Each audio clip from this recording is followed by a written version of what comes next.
Ndugu zanguni katika iman, baada ya kumhimidi Allah subhanahu wa ta'ala na kumtakia ziada ya sala na salam mtume wetu Muhammadin sallallahu alayhi wasallam, nitumie fursa hii katika kuasa na kuiasa nafsi yangu katika jambo zima la kumcha Allah subhanahu wa ta'ala. Asili ya mafanikio ya mwanadamu yamejengwa juu ya ucha Mungu. Kwa hiyo ikiwa mtu ni mcha Mungu, basi atafaulu kwa Allah subhanahu wa ta'ala, na ikiwa kinyume na hapo, basi itakuwa ni vigumu kufaulu kwa Allah subhanahu wa ta'ala. Mada ambayo nitakuwa na mada ikisema silatul arham, kuunga undugu. Kuunga undugu na ndugu zako, bimaana wewe uwe ni muungaji wa undugu. Hata kama itatokea watu wanaukata undugu, basi wewe uwe ni muunga undugu. Bwana mmoja anasema wewe uwe ni sindano na wala usiwe ni mkasi. Maana yake nini? Siku zote mkasi unafanya kazi ya kutenganisha vitu, lakini sindano mara nyingi inafanya kazi ya kuunganisha vitu. Kwa hiyo wewe kama muumini kuwa sindano, usiwe mkasi.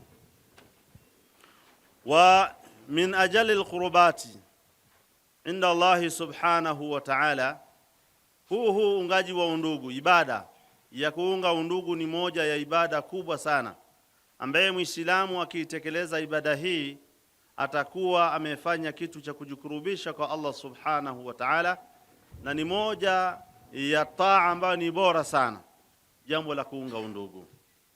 Vile vile wa min fadlillahi wa karamihi, miongoni mwa fadhila za Allah subhanahu wa ta'ala na ukarimu wa Allah subhanahu wa ta'ala, an ja'ala silatar rahmi barakatan fil umri, kwamba Allah subhanahu wa ta'ala amejalia kuunga undugu ni baraka katika umri, ni baraka vile vile katika wakati, wa ziyadati fi rizqi al-abd. Vile vile kuunga undugu ni moja ya vitu ambavyo vinaweza vikafanya riziki lako likunjuliwe kwa sababu ya wewe kuunga undugu. Yakulu alayhi salatu wasalam, anatuambia mtume wetu Mtume Muhammadin sallallahu alayhi wasallam, man ahabba an yubsata lahu rizqahu wa yunsha lahu fi atharihi falyasli rahmahu, yoyote yule ambaye anataka akunjuliwe riziki lake na Allah subhanahu wa ta'ala, na vile vile aweze kuwa na athari nzuri katika umri wake, basi yeye afanye kazi ya kuunga undugu. Ikiwa atapatikana mtu wa kuvunja undugu, yeye aunganishe. Hadithi hii ni muttafaqun alayhi. Vile vile wawajibuna ala almuslim, jambo la wajib, jambo la lazima kwa Muislamu, an yakuna wasilan muwasilan. Muislamu anapaswa, ni lazima awe ni mtu wa kuunga undugu. Isitokee wewe ni mtu wa kuvunja undugu, kwani kuvunja undugu ni moja ya madhambi makubwa sana. Inatokea mara nyingine katika kupishana katika kauli, kupishana katika maslahi, au inaweza katokea wewe ukaudhiwa na ndugu yako, basi usichukue ile hatua ya wewe labda kukoseana na ndugu zako, kuudhiwa na ndugu zako uweze kukata undugu. Moja katika wema waliotangulia alikuwa anaelezea kuhusiana na adha za watu, maudhi ya watu, akasema kwamba taraktuhum lillah ulaika alladhina dakhalu hayati wa afsadu saadati. Akasema mimi wale watu ambao nimewaacha kwa ajili ya Allah subhanahu wa ta'ala, watu ambao waliingilia maisha yangu, baada ya kuingilia maisha yangu, wa afsadu saadati, wakaondosha furaha niliyokuwa nayo. Inawezekana amekufanyia jambo fulani la kukuudhi, inawezekana akakuwekea mtihani, kuna mwingine anaweza akakuibia, kuna mwingine anaweza akakuchonganisha na ndugu zako. Akasema hawa wote walionipa majanga, basi mimi nimwachia Allah subhanahu wa ta'ala wale walioingia maisha yangu, wa afsadu saadati, wakaondosha ile furaha niliyokuwa nayo mimi, wataraku fi nafsi auja'in la ya'lamuha illa Allah. Baada kuwa wameingilia maisha yangu, wamenitolea furaha yangu, wakaniachia katika nafsi yangu maumivu ambayo hakuna anayejua maumivu ninayopata isipokuwa ni Allah subhanahu wa ta'ala. Hata kama itatokea watu kama hawa wamekuudhi kiasi gani, Mara nyingine inawezekana ndugu zako wenyewe wanakuingizia maumivu kwenye nafsi yako. Usichukue hatua ya kukata undugu. Hawa watu mwachie Allah subhanahu wa ta'ala, waache kwa ajili ya Allah subhanahu wa ta'ala. Usiseme kutokana na adha walionipatia, maudhi walionipatia, basi mimi hawa watu mimi na wao basi tena sipokei salamu yao, wala mimi siwasalimii, wala siendi kwao. Inawezekana mara nyingine ni ndugu zako, mara nyingine ni wazazi wako. Ikitokea kweli imetokea umeudhiwa, wewe mwachie Allah subhanahu wa ta'ala, endelea kuunga undugu. Huyo ni jambo la lazima kwa Muislamu, kuunga undugu na ndugu zake, wala usitokee kukata undugu kwa njia moja au nyingine. Vile vile wa min al-afdali an yuhaddida yawman fil usbu'in li ziyarati aqaribihi. Mara nyingine ndugu zako hawa, jaribu kutenga muda angalau hata kwa siku moja katika wiki, uweze kuwatembelea jamaa zako wa karibu, uweze kutembelea ndugu zako wa karibu, uwatengenezee mazingira kuwafanyia ziara. Wayatabadala atrafu alhadith. Mara nyingine unawezekana kuwatembelea ndugu zako, ukabadilishana nao mawazo, ukazungumza nao mambo mbalimbali. Fa inna fi dhalika salamata alqalbi. Ili jambo la kuwafanyia ziara ndugu zako ni jambo ambalo linauweka moyo salama, linaufanya moyo usiwe na ghili, usiwe na vinyongo, wala usiwe na vile vile na chuki za aina yoyote, kwa sababu ya ule ukaribu na ule ziara ambazo unafanyia hawa watu. Vile vile fa inna fi dhalika salamatul qalbi wa silatu rahmi la tushghilu an talab alilmi au da'wa au naf'u an-nas. Mara nyingine vile vile kuunganisha undugu, hatuwezi kusema labda kuunganisha undugu inawezekana ikakupotezea muda au inaweza kukushughulisha. Kama wewe ni mwanafunzi basi utashindwa kusoma kwa sababu ya kuunga undugu, la hasha. Au kusema labda mimi nikiendelea kufanya watu ziara, kuwafanyia ziara na nini, inawezekana nisifanye dawa. Hapana, haya yote utayafanya sababu sio jambo ambalo linamshughulisha mtu, au sio jambo ambalo linamfanya mtu asiweze kuwanufaisha watu kwenye zile ziara zao. Hapana. Wa ziyaratuhum fi barakatil umri, kuwatembelea ndugu zako, kuwatembelea wazazi, kuwatembelea jamaa zako ndio baraka katika umri. Waman arada ziyadata barakata hayatihi, yoyote yule anayetaka ziada ya baraka katika maisha yake, basi atumie fursa ya kutembelea ndugu zake, atumie fursa ya kuunga undugu na jamaa zake, asiwe ni mtu mwenye kukata undugu. Falyukthiru min silati rahmi, basi mtu huyu azidishe zaidi kunako kuunga undugu na jamaa zake na ndugu zake na Waislamu wenzake. Vile vile asiwe na vinyongo. Kuna baadhi ya Waislamu, yani mtu ameweka kinyongo, ameweka chuki mpaka na wazazi wake waliomzaa, anaweka chuki na mama yake, anaweka chuki na baba yake, anaweka chuki vile vile na kaka zake, dada zake. Sio hivyo tu, bali anaweza kaweka chuki mpaka msikiti mzima, wale Waislamu wanaosali naye ameweka chuki, hawasalimii, hawatembelei, amevunja undugu, asema basi mimi nitakubaki mimi mwenyewe tu. Mpaka mara nyingine anaenda mbali zaidi, anaweza kaahidiana na wale watu kwamba mimi na wewe bimi basi, na tukikutana njiani ima zangu ima zako. Yani ni ndugu zake au wazazi wake, mnachukia au inafikia hatua mnaweka ahadi ya kuleteana madhara. Huu si katika tabia za Uislamu. Mmoja katika wema waliotangulia anaitwa Ibn Tini, anasema silatu rahmi takunu sababan litawfiqi fi ta'atin wa siyanatin an ma'siyah fayabqa ba'dahu dhikru aljamini fakaannama lam yamut. Anasema kuunga undugu ni moja ya sababu ya taufiki ya mtu kufanya taa ya kumtii Allah subhanahu wa ta'ala. Ukiwa ni mwenye kuunga undugu unapata taufiki ya Allah subhanahu wa ta'ala katika kutekeleza mambo ya taa, mambo ya ibada, wasiyanatu anil maasiyah. Vile vile ukiwa muungaji mzuri wa undugu, basi inakuwa ni kinga ya kukukinga wewe na kwenda kufanya mambo ambayo ni ya maasi, ya kumwasi Allah subhanahu wa ta'ala. Fayabqa ba'dahu dhikru aljamil, inabakia baada wewe umeondoka na ule ukaribu wako na watu, kuwa pamoja na watu, kuwa pamoja na ndugu kwa kuunga undugu. Inawezekana umeshafariki, lakini jina lako linaendelea kuwepo, kama yule tulikuwa na bwana fulani, bwana ilikuwa kila siku lazima kusalimia bwana, ilikuwa hakupiti njiani isipokuwa anasimama anakupa salamu, hakuoni siku mbili msikitini anakutembelea nyumbani. Jina linaendelea kuwepo kwa sababu ya yale mafungamano mazuri uliyokuwa unaishi naye. Wal muslimu la yastakthiru dhalika alayhim fi farahamul insani hum awla an-nasi fi ri'aya wa ahaqquhum bil inaya wa ajdaruhum bil ihtiram. Wale jamaa zako wa karibu, ndugu zako wa karibu ndio bora zaidi wewe kuwachunga na kuwatilia umuhimu na kuwa nao karibu, ima kimawasiliano, ima kiziara, ima kimawazo. Ndio anapaswa Muislamu aweze kutumia fursa hii kuwatembelea ndugu zake. Vile vile walhimaya, vile vile anatakiwa wewe uwalinde ndugu zako na shari za aina yoyote. Usiwe wewe ndiyo sababu ya ndugu zako kupatwa na matatizo. Kuna baadhi ya watu wamesababisha ndugu zao kupata matatizo kwa sababu ya wao kusababisha. Inawezekana kaenda kumwambia mtu fulani, bwana ndugu yetu ana kadha wa kadha, bwana tumfanyie kadha wa kadha, tuweze kumkomoa, tuweze kumwathiri na tuweze kumuingizia, kama ni kumuondolea furaha tumuendelee furaha.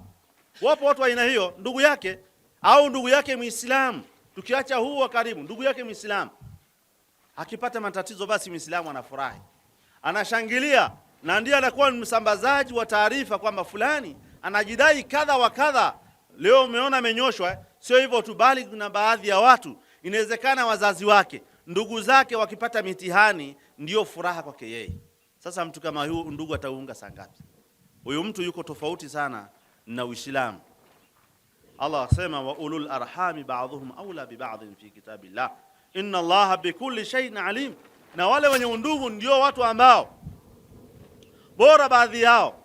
Hili jambo limeelezwa katika kitabu cha Allah subhanahu wa ta'ala. Wewe mpaka ndugu yako unashindwa kumsalimia, mpaka mzazi wako unashindwa kumsalimia, Muislamu wenzako umemkatia undugu, umekuwa ni mkasi kwa ndugu zako wewe kwa wazazi wako. Hii ni moja ya madhambi makubwa. Naona mpenda, wala isije katokea wala tatruku litarikihi, wala usije kaacha kumuunga undugu kwa sababu na yeye amekukatia undugu. Yeye si ameukata mwenyewe bwana, mimi siwezi kujipendekeza kwake bwana. Kwani yeye ni nani bwana? Kwani bila yeye mimi siwezi kuishi bwana? Watu si wengi wakiishi naye bwana. Kwa hiyo sitokee ukaunga undugu kwa sababu ndugu yako anakuungia undugu. Vile vile sitokee ukakata undugu kwa sababu ndugu yako kakukatia undugu. Akasema bali almuslim wasilu lirahmihi walau qata'uhu ada'u lilibada. Muislamu anapaswa yeye kuwa ni mwenye kuunga undugu, hata kama itatokea ndugu zake wanaukata ule undugu, wanaukatia mawasiliano, wewe endelea kuunganisha. Ni sawa na mtu anajenga daraja alafu anakuja mtu anavunja, wewe endelea kujenga lile daraja. Unajenga anabomoa, unajenga anabomoa, ndio endelee hivyo. Kwa hiyo hata kama itatokea ndugu zako wa karibu unawafanyia wema, unaungia undugu, lakini wao wanaukata ule undugu, ndugu zako wanaweka, wewe unaweka, ndugu zako wanaukata, wewe endelea. Kwa nini? Adau lil ibada, wewe endelea kutekeleza, maana kuunga undugu ni ibada na ibada lazima utekeleze. Basi waunge wao undugu, si eti unaunga undugu kwa kulipiza wao wamekuungia wewe undugu. Wa innama ta'abbuda lillahi jalla wa ala, undugu huu ni mtu kufanya ibada kwa ajili ya Allah subhanahu wa ta'ala, sio undugu sababu ndugu yako amekuungia undugu. La hasha. Yakulu alayhi salatu wasalam, Mtume sallallahu alayhi wasallam anasema laisa alwasilu bilmukafi, hakuna, yani sio kuunga undugu ni kwa ajili ya kulipana kwa sababu ndugu amekuunga undugu, lakini alwasilu kuunga undugu idha quti'at rahmuhu wa salaha. Ule undugu ni kwamba ikitokea wewe mtu ameuvunja ule undugu, wewe ukaunganisha. Usimlipe mtu kwamba kwa sababu ameukata na mimi naukata, hapana. Yeye akiukata wewe kaunganisha ule undugu. Wa aqaribu nabii sallallahu alaihi wasallam, angalia ndugu zake wa karibu na Mtume sallallahu alaihi wasallam. Ndugu zake wa karibu na Mtume sallallahu alaihi wasallam walikuwa ni jamii aina gani? Kanu mushrikun, walikuwa ni washirikina. Yani 99% ndugu zake wa Mtume sallallahu alaihi wasallam kanu mushrikun, walikuwa ni mushrikina, walikuwa ni washirikina. Adhuhu adhiyatan shadidatan, tena maudhi waliomuudhi Mtume sallallahu alaihi wasallam hayana mfano. Wewe angalia katika watu ambao walikuwa ni wabaya kwa Mtume sallallahu alaihi wasallam ni wale maami zake, wale baba zake wadogo, wale ndio walikuwa shida kwa Mtume sallallahu alaihi wasallam, ndio waliokuwa wanakaa vikao vya kumwangamiza Mtume sallallahu alaihi wasallam, kwa sababu Mtume sallallahu alaihi wasallam alikuja kulingania la ilaha illa Allah, na wao hawafikiani la ilaha illa Allah, kwa sababu wakiafikiana wanajua itakuwa ni kuacha miungu yetu, na walikuwa na miungu wengi wanawaabudu. Wakaona tukimwafiki huyu kijana, bali bila shaka atatuharibia mfumo mzima wa maisha, atatuharibia mfumo tulioukuta kwa mababu zetu. Maana ile miungu walikuwa wameirithi kwa baba zao, kwa babu zao. Kwa hiyo kabla ya mtume kupewa utume walikuwa wanampenda sana, na mtume alifiwa na baba yake bado hajazaliwa. Kwa hiyo akawa anapendwa sana mtume, lakini alipokuja kupewa utume basi shida ilikuja kuanzia pale. Kwa hiyo hakuna watu waliomuudhi maudhi makubwa mtume sallallahu alaihi wasallam kama vile ndugu zake, kama maami zake ndio waliokuwa wanapanga njama za kumwangamiza mtume sallallahu alaihi wasallam. Wewe angalia kama ingekuwa mimi na wewe. Yaani ndugu zako ndio wabaya zaidi kuliko hata watu wa nje. Ndio wanaopanga majungu zaidi ya kuangamiza kuliko watu wengine wa nje. Wewe angalia maudhi waliomuudhi. Wa maadhalika, pamoja na ule uadui wote, pamoja na njama zote za kutaka kumwangamiza, za kutaka kumuondoa katika maisha mtume sallallahu alaihi wasallam, matukio mengi mtume sallallahu alaihi wasallam alikoswa kuondolewa uhai wake, na ndugu zake wa karibu ndio walikuwa wanafanya kazi hiyo. Pamoja na hilo mtume sallallahu alaihi wasallam hakuacha, kana yasiluhum, alikuwa kiwaunga undugu. Wa yakulu, asema ghairu anna lakum rahman saubaliha bibalaliha. Wallahu azza wa jalla yaqulu lahu, na Allah subhanahu wa ta'ala alikuwa anamwambia mtume sallallahu alaihi wasallam, ma muharabatihim lahu, pamoja na kuwa wanampiga vita ndugu zake, wanampiga vita mtume sallallahu alaihi wasallama, Allah anamwambia mtume, mwambie hivi, qul la as'alukum alayhi ajra.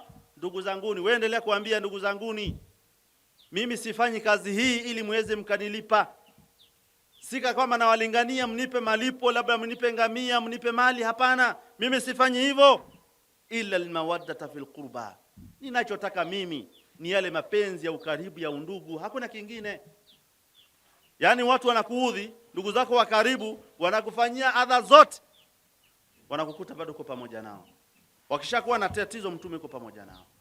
Haya ni kuonyesha kwamba haifai Muislamu kukata tamaa na kukata undugu kwa sababu amekatwa undugu.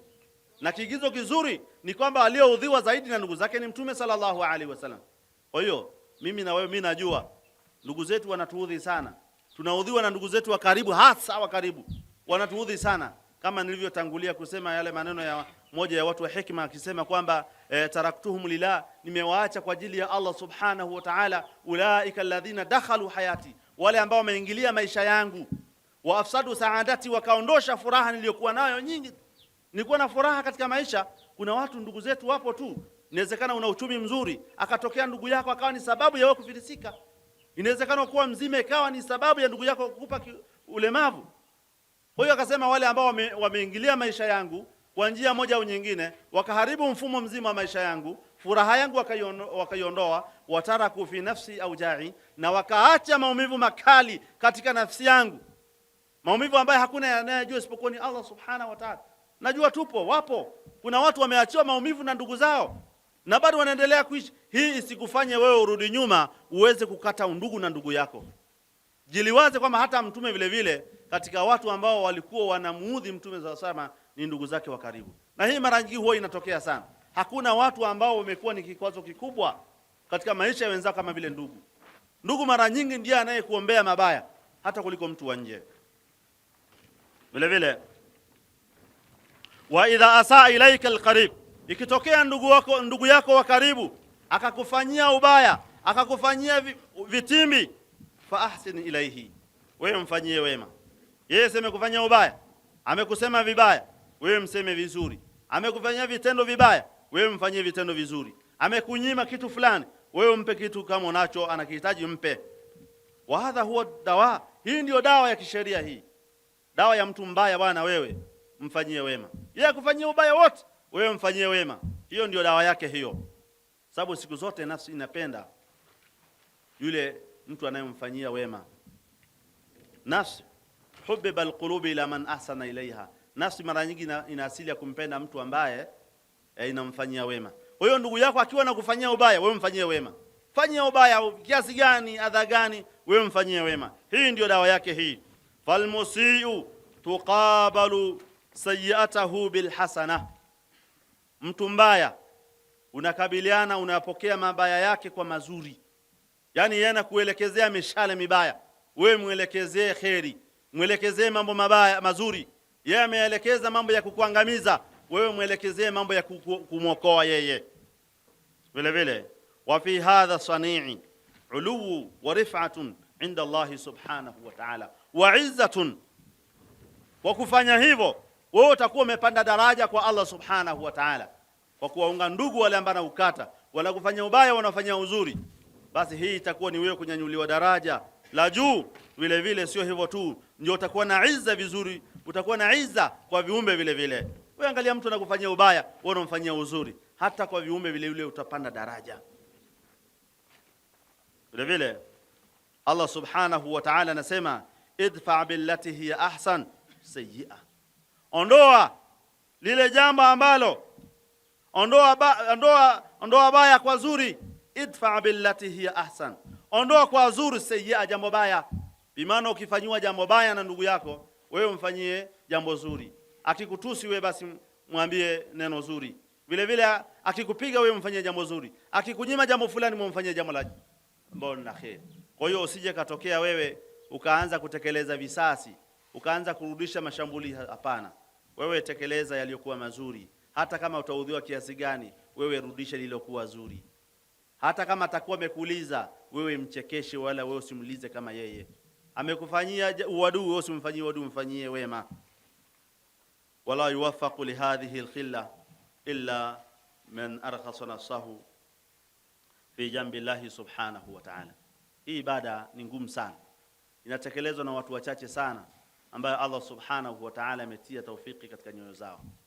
Jambo la kupokea mabaya kwa mazuri ni watu wachache sana ambao wanaweza, ambao wamepewa taufiki na Allah subhanahu wa ta'ala, na ni jambo ambalo linakuwa lina malipo makubwa sana katika kufanya jambo hilo.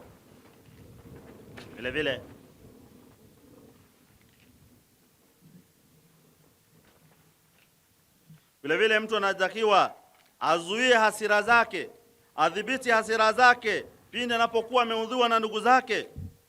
Wa dhalika min sifatu ahli aljanna, kuzuia sifa au kuzuia hasira kwa ndugu zako ambao wanakuudhi ni moja ya sifa za watu wa Mungu, ni moja ya sifa za watu wa peponi.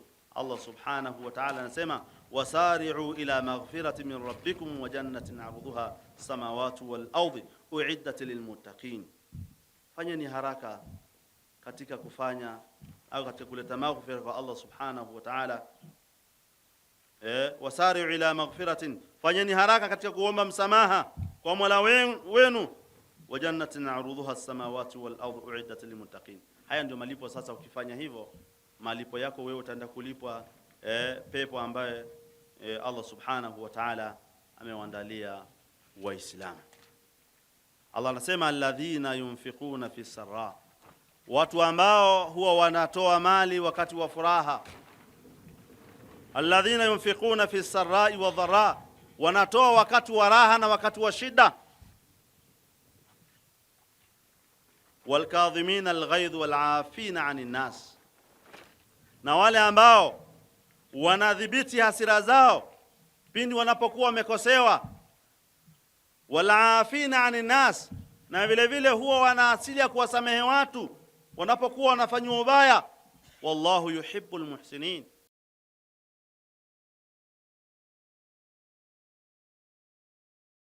Sema taqul man wasalani wasaltuhu, yoyote anayeunganisha undugu na mimi namuunganisha. Wa man qata'ani qata'tuhu, na atakayenikata na mimi nimemkata. Ukitaka mafungamano na Mola wako, unga undugu. Ukikata undugu na ndugu zako, basi na wewe unakatiwa mawasiliano na Allah subhanahu wa ta'ala. Kwa hiyo kukata undugu ni moja ya madhambi makubwa, na kuunga undugu vile vile ni moja ya ibada ambazo ni kubwa sana. Silatu rahmi tawfiqun fi hayatin, vile vile kuunga undugu ni taufiki katika maisha ya mwanadamu. Yaktubu Allahu biha al-izza, Allah anakuandikia izza kwa wewe kuunga undugu. Wasilatuhum ibada jalila, na kuunga undugu na jamaa zako na ndugu zako ni moja ya ibada kubwa sana. Wa min afdalul ibadati, na ni moja ya ibada zilizokuwa bora kama tulivyotangulia kusema.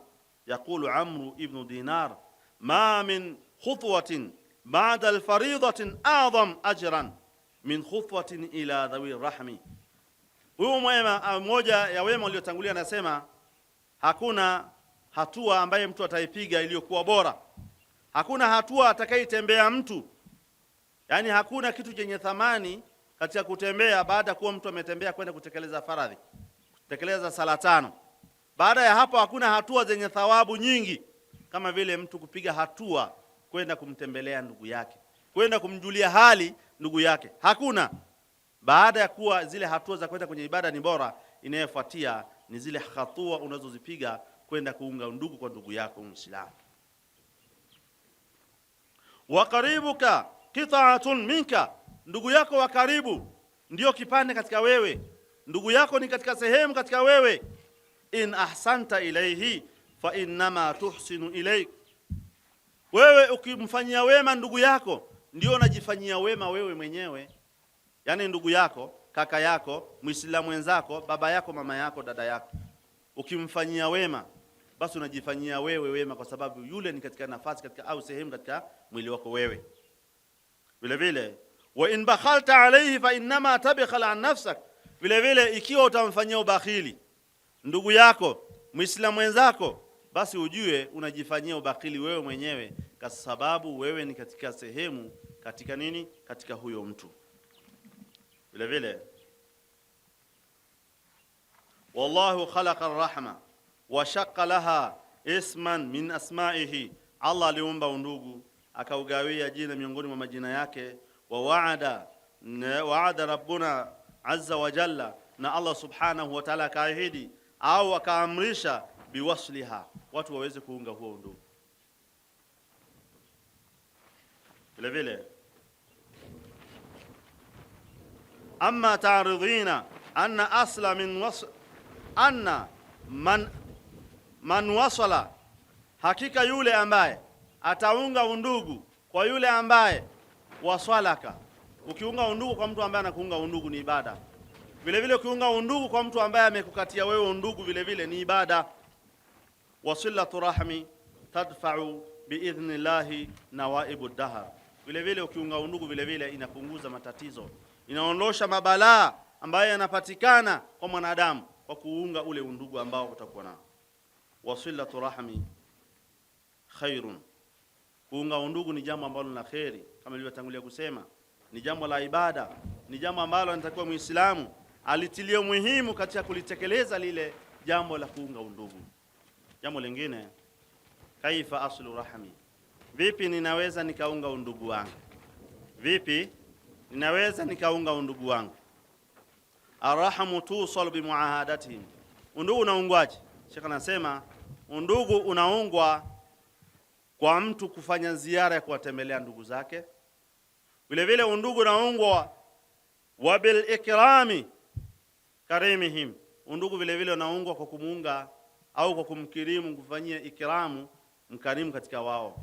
Wa iadatu saqimihim au maridhi minhum, au vile vile unaweza kaunga undugu na ndugu zako kwa kile kitendo cha kumtembelea mgonjwa katika wao. Yani kitokea ndugu yako anaumwa, kile kitendo cha wewe kwenda kumtembelea, maana kumtembelea mgonjwa ni moja ya ibada adhimu sana. Kitendo cha wewe kwenda kumtembelea mgonjwa unaunga undugu. Wewe angalia, ukienda kumtembelea mgonjwa anajihisi vipi, ile faraja anaipata.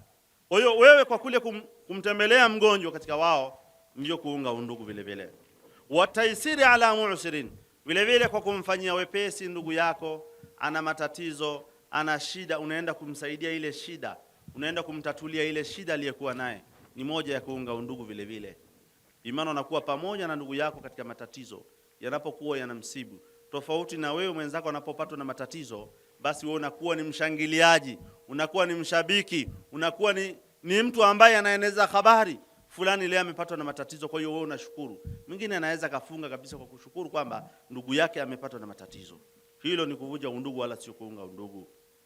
Watufqidu ahwalihim watufaqidu ahwalihim au watafaqadu ahwaluhum, vile vile unafuatilia hali zao wanaendeleaje. Mara nyingine unakuwa na ndugu zako Waislamu, inawezekana hujamuona msikitini siku 2, inawezekana hujamuona msikitini siku 3, inawezekana hujamuona wiki. Fuatilia ndugu yako na matatizo gani. Mbona fulani hatumuoni msikitini na tulikuwa naye, yuko wapi?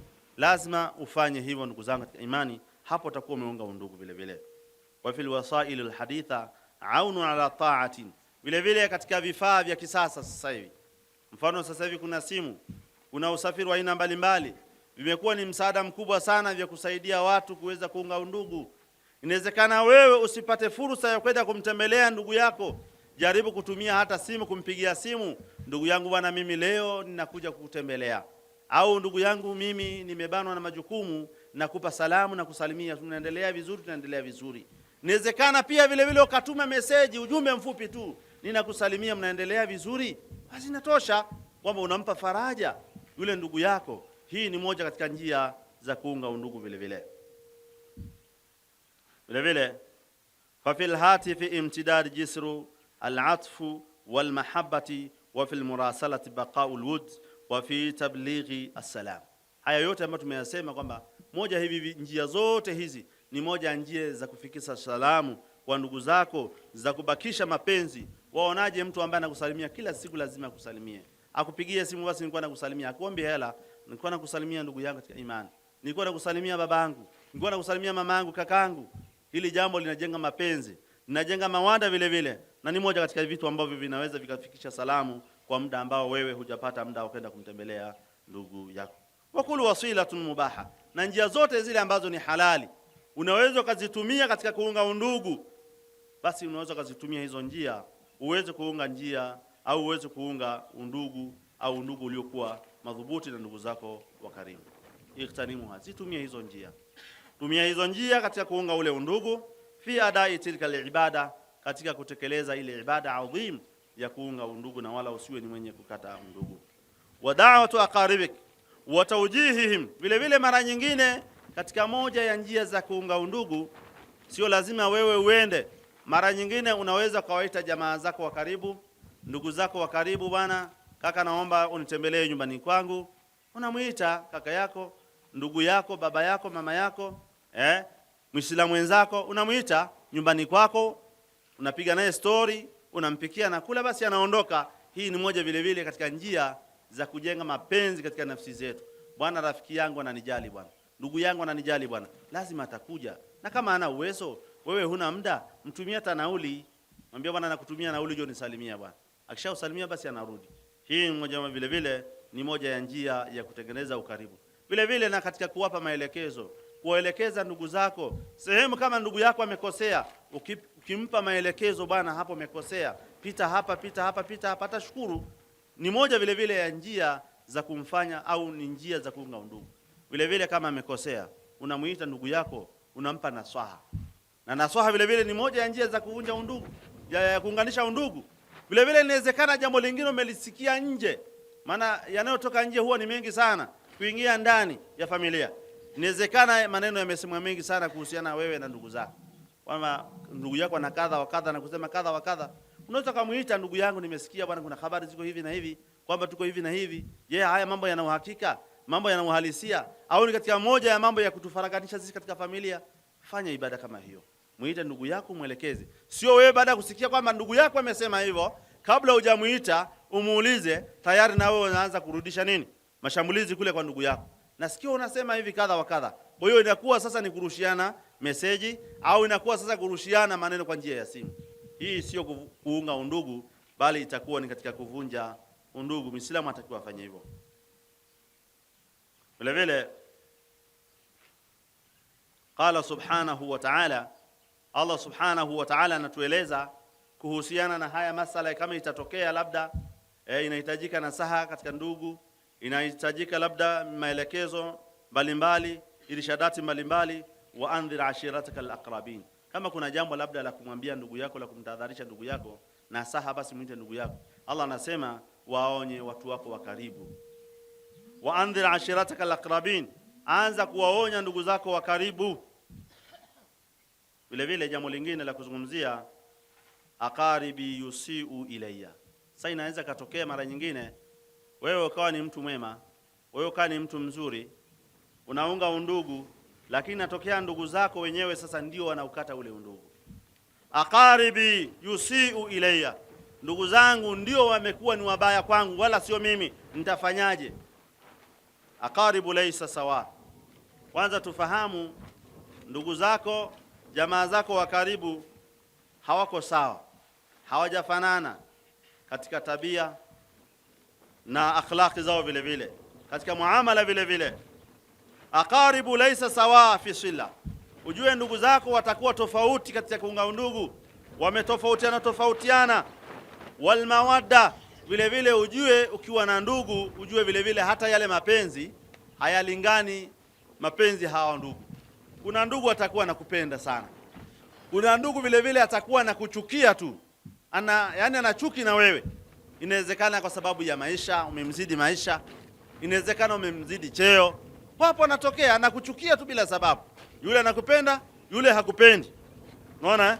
Wa rahma, vile vile kuna mwingine ana huruma na wewe, mwingine hana huruma na wewe. Ndugu wametofautiana, tumezaliwa wengi, lakini katika kuamiliana kila mmoja na nafsi yake, kila mmoja na tabia zake. Wasilatul arham ibadatun adhima, alafu pale pale kuunga undugu tumesema ni moja ibada kubwa sana, moja ibada tukufu sana. Na watu hao wakachukua mawe, wakawa wanamlenga Mtume sallallahu alaihi wasallam, wakawa wamemtoa Mtume sallallahu alaihi wasallam damu zinachuruzika, mpaka wakamvunja meno Mtume sallallahu alaihi wasallam.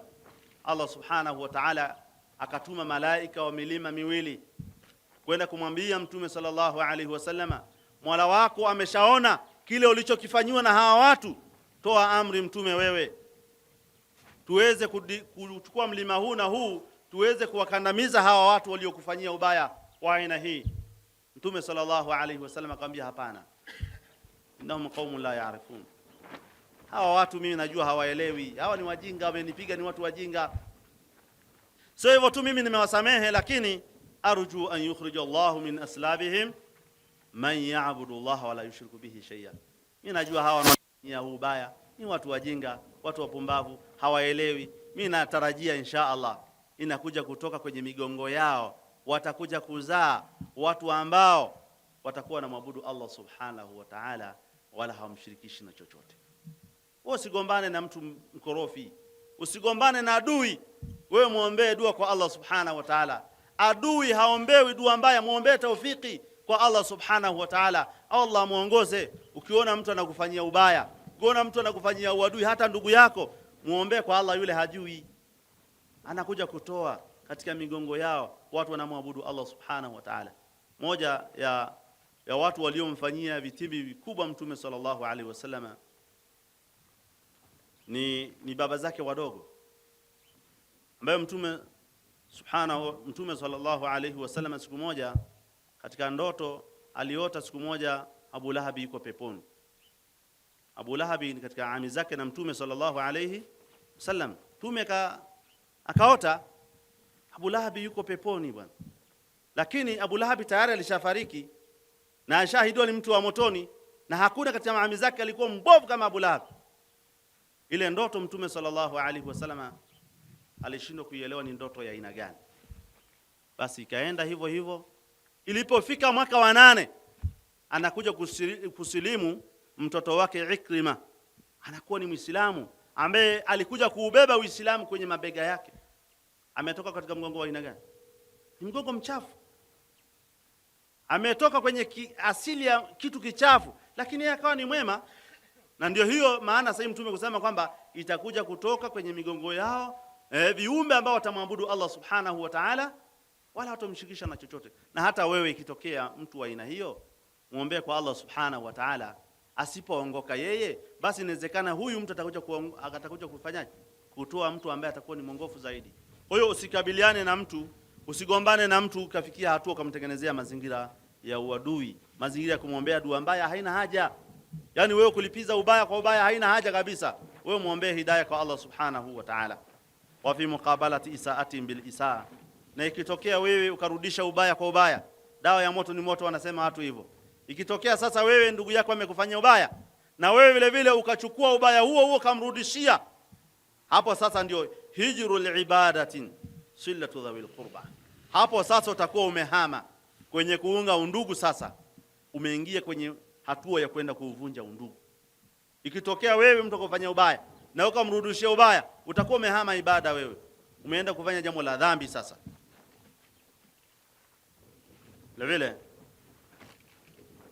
Watajiji liqati'atin, vile vile utakuwa wewe ndio umechochea ule moto wa kuvunja sasa undugu. Ndugu amefanya ubaya na uko amefanya ubaya, utakuwa wewe ndio unachochea moto sasa. Wa wuqu'in fi habaili shaitani wa sharikihi, utaingia kwenye anga za shetani, umeingia kwenye mfumo wa shetani. Kwa hiyo ubaya haurudishi kwa ubaya, rudisha ubaya kwa uzuri, mfanyie kizuri aliyokufanyia ubaya.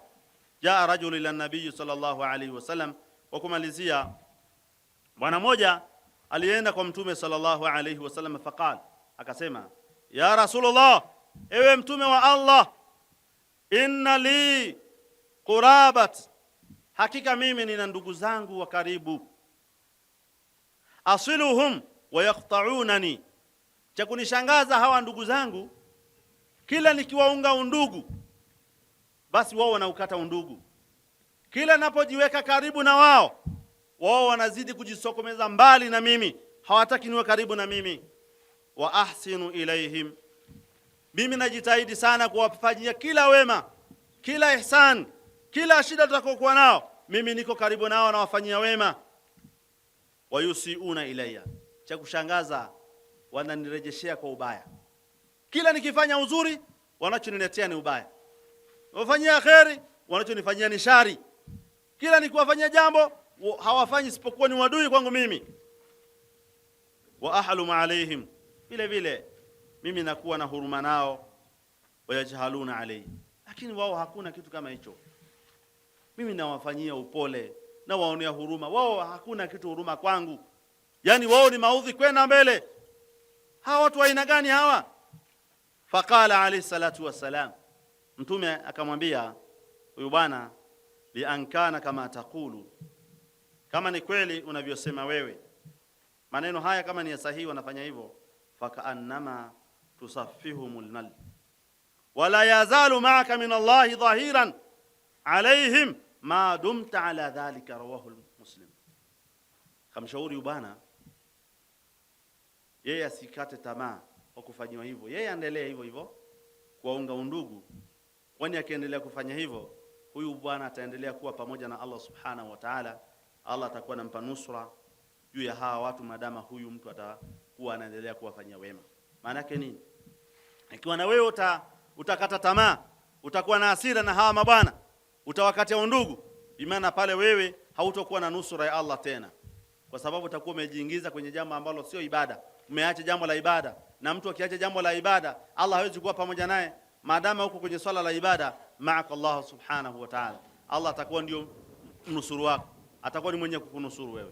Kwa hiyo ndugu zangu katika imani, jambo la kuunga undugu ni ibada, na moja ya ibada ngumu ndio hii, kama tulivyotangulia kusema kwamba mara nyingine adha za watu zinakuwa ni nyingi sana, hasa kwa watu wa karibu ambao ni wajibu waungie undugu, lakini kuna baadhi ya vitu wanakufanyia mpaka inafika kipindi mtu anashindwa kuvumilia. Usikate tamaa kuvumilia, endelea kuvumilia, kwani kuvumilia huko adha za watu, unaunga watu undugu hawana mpango na wewe, unaunganisha wao na kutenga, wewe usikate tamaa, endelea, kwa sababu unafanya ibada na Allah atakulipa malipo yaliyokuwa makubwa sana. Nilitangulia kusema kwamba wewe kuwa ni sindano siku zote, wewe Muislamu kuwa ni sindano katika familia, na wala siku zote usiwe ni mkasi katika familia, japo sasa hivi mikasi imeshakuwa mingi. Maana yake nini? Tumesema kwamba unapokuwa sindano huwa inafanya kazi ya kuunganisha kitambaa na kitambaa, inaunganisha, lakini mkasi kazi yake tu kienda pale, weka huku weka huku, hiki kinakaa huku na jitenga huku. Kwa hiyo ndugu zangu katika imani, tumuombe Allah subhanahu wa ta'ala atupe taufiki ya kuunga ndugu kwa ndugu zetu ambao wametukatia undugu, vile vile awape hidayah wale ambao wanakata undugu kwa kutokujua. Wa aqulu qawli hadha astaghfirullah li wa lakum wa akhiru da'wana alhamdulillahi rabbil alamin wallahu a'lam.